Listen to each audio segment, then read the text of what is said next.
Welcome back to the newspaper review right here on High Impact Television. And now we're currently being joined by Bola Olojede. He's a public affairs analyst and a public commentator. Good morning, Mr. Bola, and welcome to the newspaper review. Yeah, good morning. Nice to be on the program. It's good to have you this morning. Yeah. Yes, Mr. Bola, when we look at the front pages of newspapers, straight away to the Punch newspaper, former military president of Nigeria, Abdulsalami Abubakar, and workers of Nigeria wants federal government as the National Executive Council decide subsidy removal in June. With regards to the discourse of subsidy that has been in the front burner of the pages of newspapers since 2021 down to 2022, what can you make out of it? Well, if we can actually decide to extend when issue of subsidy has been on the table beyond 2021. Subsidy has been on the table for discussion since OBJ regime. OBJ was able to remove it at some point, but then he just allowed it to go back to the non-subsidy regime. Jonathan did the same thing and went back. And in the current administration, there was an attempt to do that also. It was actually done, I think, 2016. That was when we moved to 148 or 145 thereabout. But then we gradually went back to the subsidy regime. It's being proposed again now, especially in view of the recent PIB that has been passed. Okay. Because without the removal of subsidy, a section of that PIA is actually going to be still birth. It won't be able to be activated. So on one side, sorry, Mr. Bola, please come again. You made a statement. Just make it again. Let me get it clearly. Okay. I said now government is here again talking about the removal of this subsidy, especially because the PIA, that's the Petroleum Industry Act that recently passed. There is the section that deals with the downstream sector of oil and gas will not be able to get activated under a subsidy regime. So that is going to be like a stillbirth, as it were. Now, the question is, should we remove it or should we not? But if that is what we're still discussing at this stage, because when I look at the stories, it seems as if the focus is, should we keep subsidy or should we not keep it? I think it's a wrong discussion. The right discussion should be getting past the fact that we should remove subsidy, but how should we do it so that the shock to the economy can be moderated? People are already under tremendous pressure. And if you remove the subsidy, it's going to aggravate the situation. Inflation will go up, there will be, and people are angry at the same time. So if you do it, it will just be a calamity upon another calamity. So how can it be done? Not the discussion of should we leave it a subsidy regime perpetually. Now, then the removal of subsidies should not be a we against them. It shouldn't be the people against the government or the government against the people. By now, the government should have realized that it is not a decision that can be forced down the throat of the people. And the people are also spoiling for a fight against it, saying, oh, this is the only thing we enjoy, or you cannot remove it. The real way forward is proper engagement involving the stakeholders.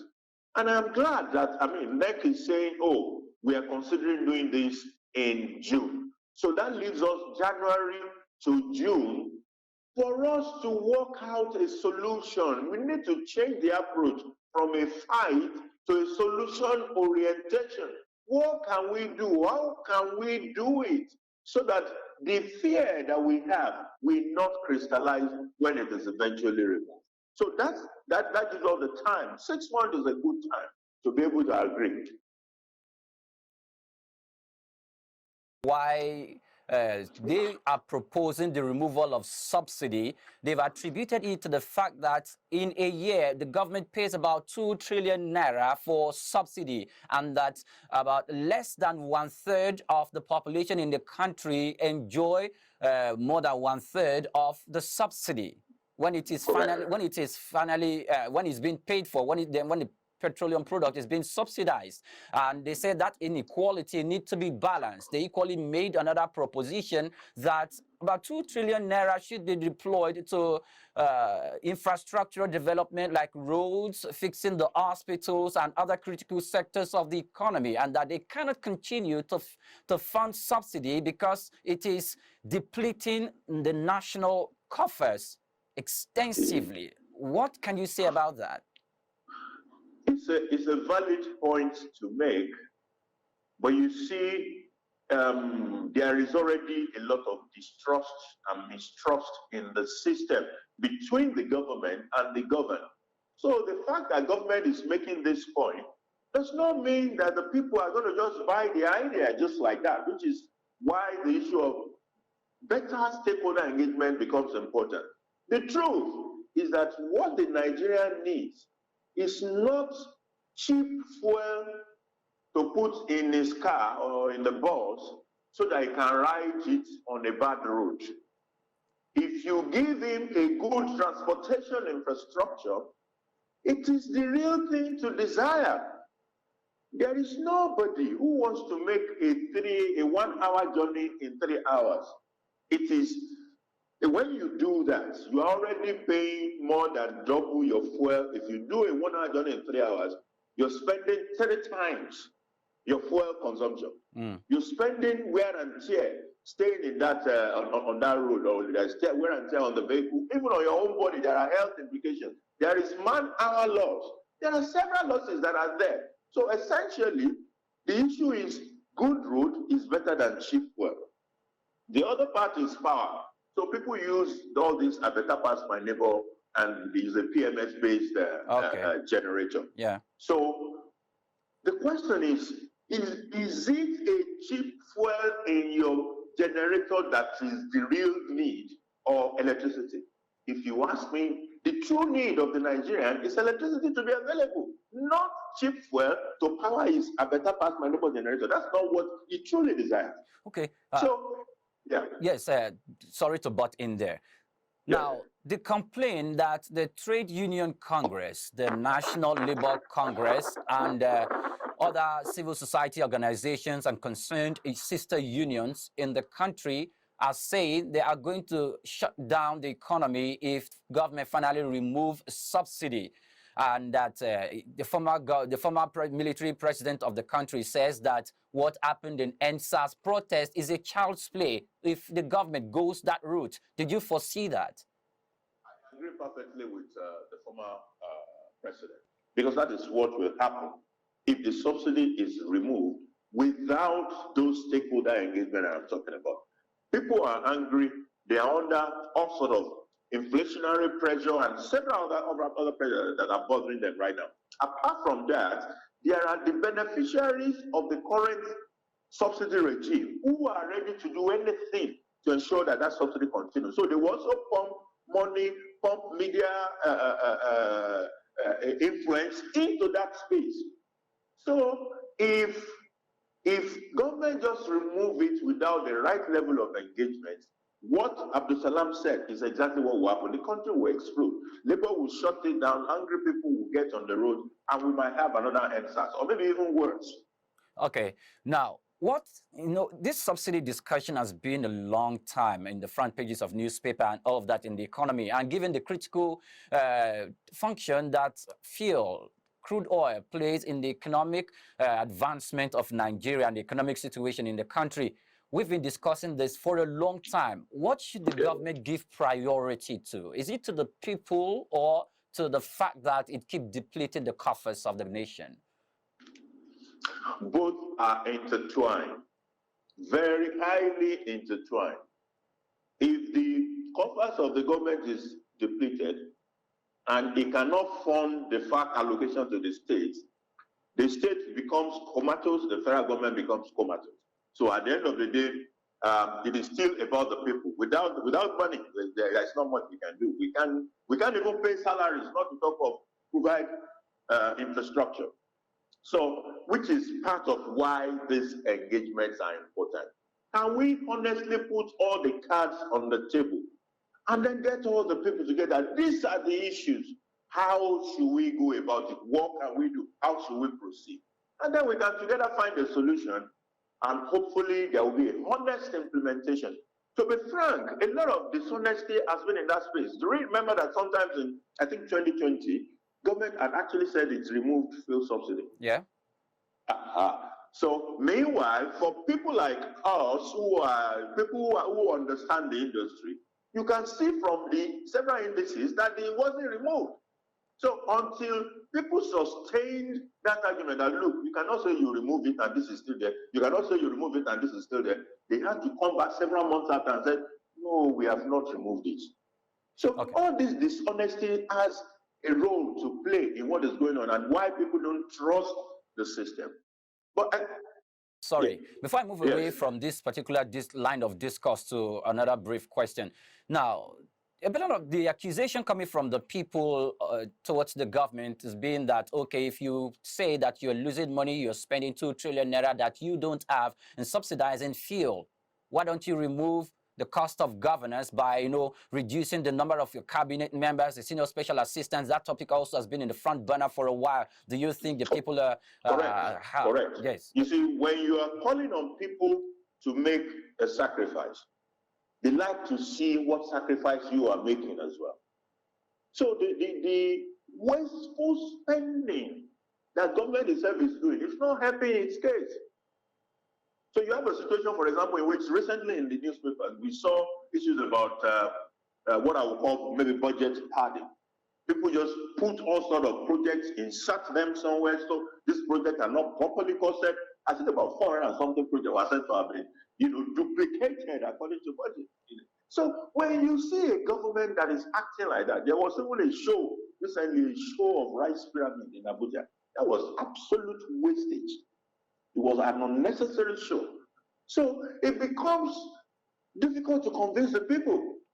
They will say, make your own sacrifice. Let's see that you're serious by making sacrifices. So the cost of governance, wastage in governance, some of these sacrifices must be made to convince the people and call them to the table to also make sacrifices. Because in reality, we're not going to fundamentally change Nigeria without any sacrifice. Anybody who thinks, oh, things can turn from the left straight to the right and there will be no costs to it, the person is just joking. All right.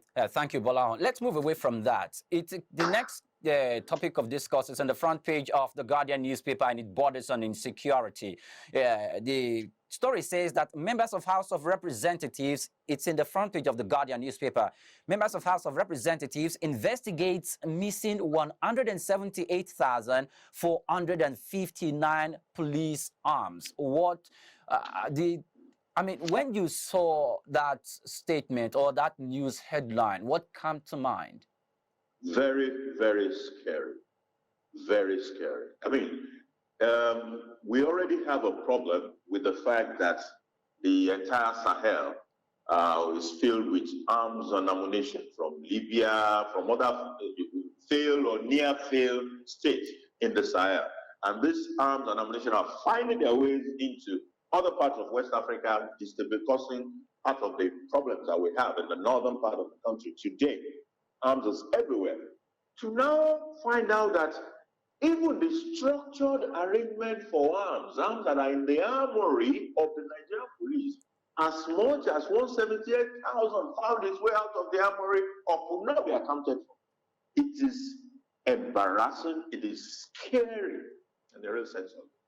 Now, this news has been around for a few days, and I'm expecting to have even seen the faces of all the people that are involved in the armory. Some people had responsibility for keeping the records and the armory. So who are these people? What are these things being investigated right now? Are people going to be held to account on the responsibility that this state paid them to do to keep the armory? These are the things that are still missing. So I'm delighted that the House of Rep is trying to look at it. However, House of Rep too, all their investigations of the past, where are the outcomes? Lastly, before we go, 2023 is around the corner. And in conducting elections, government need to beef up security. INEC needs to be equipped, not with arms, but with the required information and allowed to have their way in moving around. Do you think when we have issues like these and some of these pocket attacks and explosions still going on and kidnappings in some parts of the country, before 2023 would have completely phased out all these disruptions? Well, even the INEC chairman himself expressed his fear that his biggest worry for 2023 is insecurity. And anybody should be able to see that, especially the Northwest, then coming even into the Middle Belt, the Niger State, the Plateau State. All those people are also being affected with these problems. And without security, it will be difficult for that election to hold smoothly. Okay. Therefore, it behoves on the federal government to deal with insecurity for us to be able to have a workable election come 2023. I think some bombardments are happening in the Northwest. So hopefully, yes. Hopefully, those bombardments, we will sustain them and we will be able to deal with this insecurity more severely, cut them down, bring these people, kill whoever is killable, arrest whoever we can arrest, and make that place safer for even for censors, for enumerators to be able to go there, and for election to be able to vote. Okay. Otherwise, there's a danger ahead. Okay. Bola Olojede is a public affairs analyst and a public commentator. Joins us via phone call this morning. It's a delight to have you this morning, and many thanks for joining us. Thank you for your time. Thanks for having me. You're very much welcome. Bye.